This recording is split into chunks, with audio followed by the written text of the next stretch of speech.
La mirada de los profesionales, las opiniones de los expertos se suman a Proyecto Propio.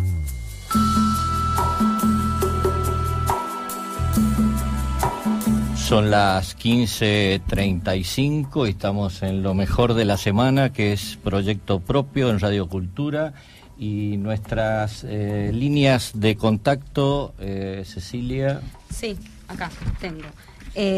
Como habíamos dicho, www.proyectopropio.com.ar. También nos encuentran en Facebook, Proyecto Propio Radio, en Twitter, @proyecto_propio, y en Instagram, @proyecto propio.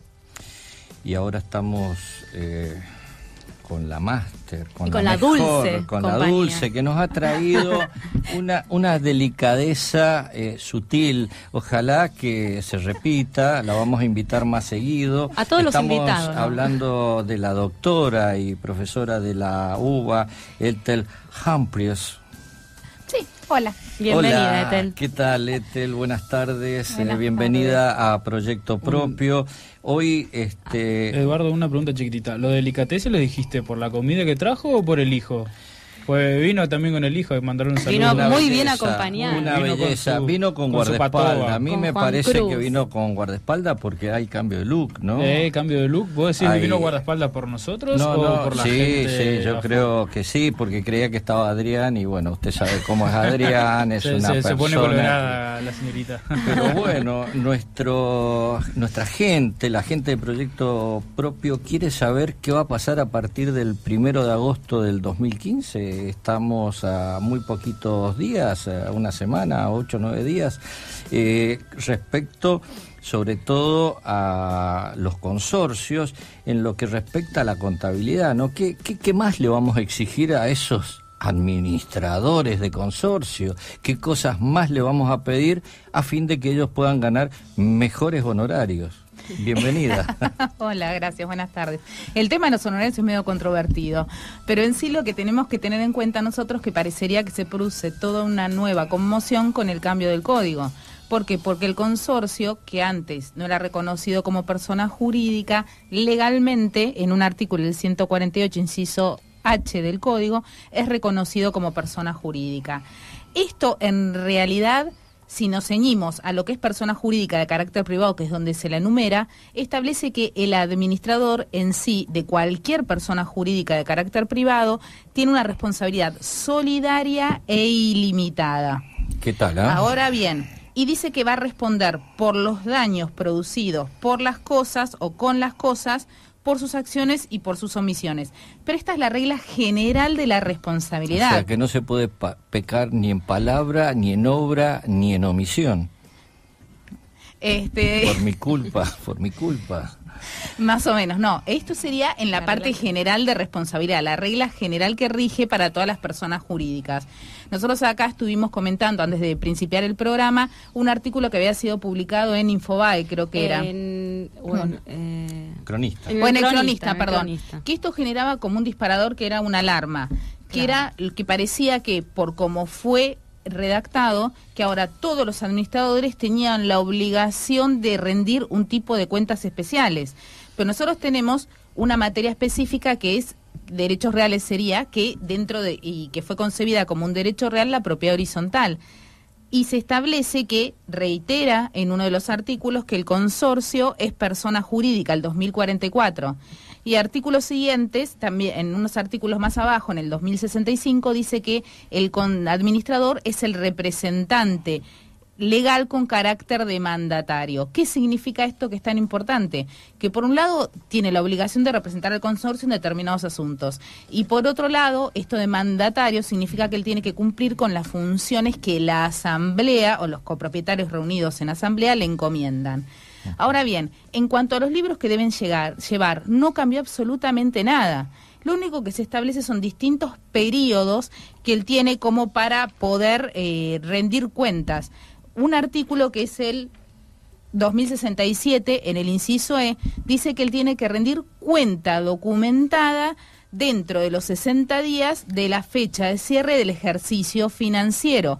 Esto hace que no deroga tácitamente el otro, sino simplemente se va a regir por estas reglas.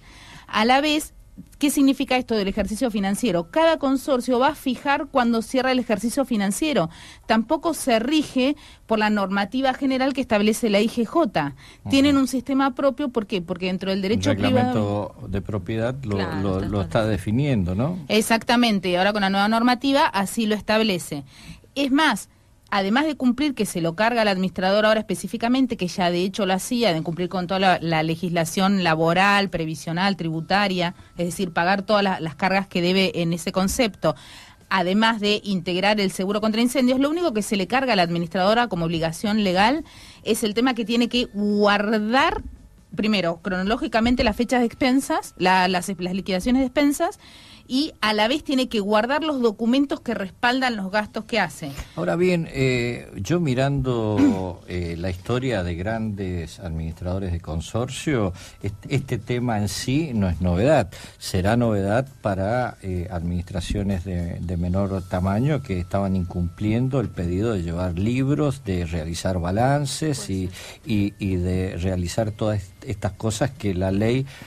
Yo no sé si la ley lo exigía, pero sí lo que la buena práctica profesional sí era adecuado hacerlo. Exactamente, técnicamente es más o menos así. Nosotros ya teníamos una obligación de llevar algunos libros que iban a ser, que decía que tenían que ser rubricados, el de actas y el de administración por el registro de la propiedad inmueble, igual que el de órdenes de personal y sueldos y jornales por el Ministerio de Trabajo, que estaba establecido por el decreto reglamentario que salió un año después de la sanción de la ley, el 18.734. Y a la vez en la Ciudad de Buenos Aires tenemos la última ley, que es la 32.054, que complementa toda la llevada de libros, que dice que debe llevar los libros y conservar la documentación. La ley de propiedad horizontal en sí no decía nada. Lo que hace este código es recoger un poco todo eso y tratar de unificarlo. De hecho, determinadas administraciones que son pequeñas, técnicamente tampoco, no sé si esto va a incidir en la forma común, en el desenvolvimiento de la vida diaria consorcial. Lo que sí va a suceder es que todas estas cosas, estas prácticas se hacían en la capital federal, como gran urbe, como cercana a las cámaras de propiedad horizontal y algún otro tipo de fundaciones que están relacionadas con este tema. Pero esto, de lo que sí estamos en conocimiento, y no sé si usted, doctora, lo comparte, que en el interior era casi inexistente el llevar estos libros, estas reglamentaciones y demás. Exactamente, no solo en el interior, sino también en capital. Hay muchos consorcios, hay muchas casas, lo que nosotros ya habíamos comentado en programas anteriores, que son las famosas casas chorizos o los PH, que tienen, que nosotros le decimos casas chorizos técnicamente, que son de pocas unidades funcionales y que en realidad, por ejemplo, son 3 o son 2.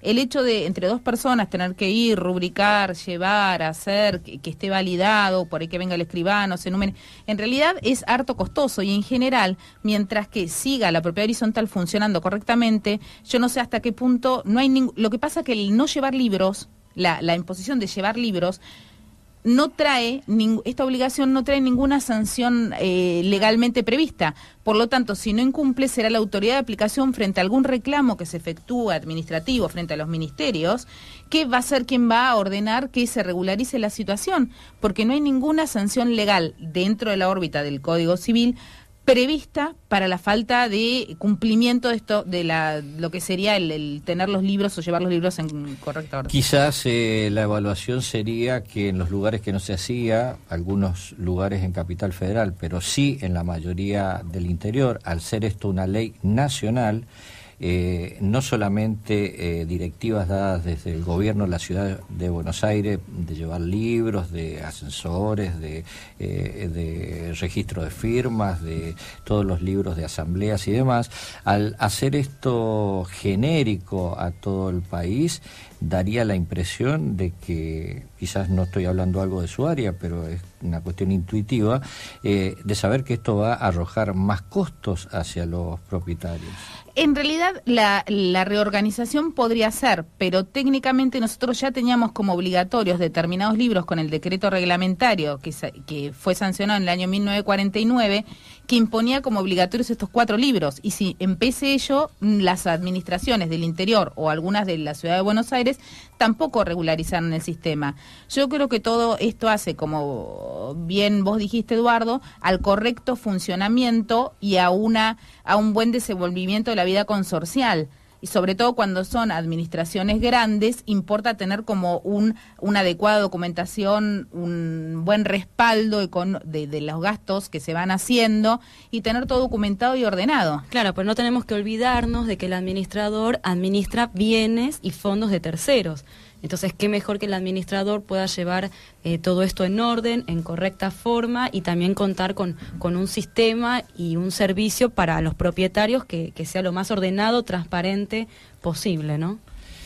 Sí, esto intuitivamente me da la impresión de que va a empezar a regularizar honorarios, porque quien maneja plata de tercero tiene que tener todos los cuidados, todas las necesidades y bueno, ¿y cómo se avisora en una universidad tan importante como la UBA el ingreso, ya no hablando solamente de la parte de propiedad horizontal, sino cómo se avisora en la universidad el ingreso de este nuevo Código Civil a partir del 1 de agosto del 2015? ¿Qué inquietudes, qué formación, qué está sucediendo con los abogados, con los jueces, con los letrados en general? En general lo que nosotros estamos percibiendo, esto depende mucho de la organización curricular de cada cátedra.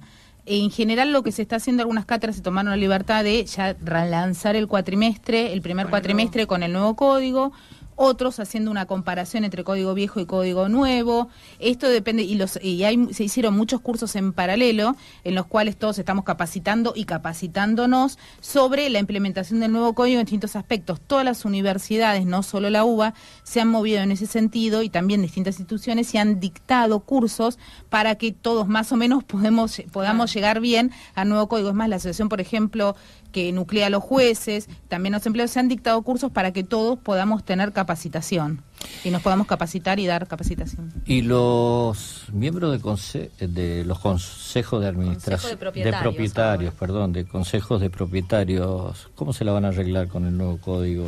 ¿Hay cursos para eso? Técnicamente para todos, pero técnicamente no es obligatorio que se integre un consejo de propietarios. Si bien la ley de propiedad horizontal lo pone como un órgano obligatorio de la propiedad horizontal, si no está, no es obligatorio que se constituya, sobre todo, por ejemplo, en un consorcio de 2 o 3 personas, no podría constituirse un consejo de propietarios cuando tendrías un administrador y ese mismo administrador sería integrante del consejo de propietarios. Sería muy difícil poder gobernar la suerte de la propiedad horizontal.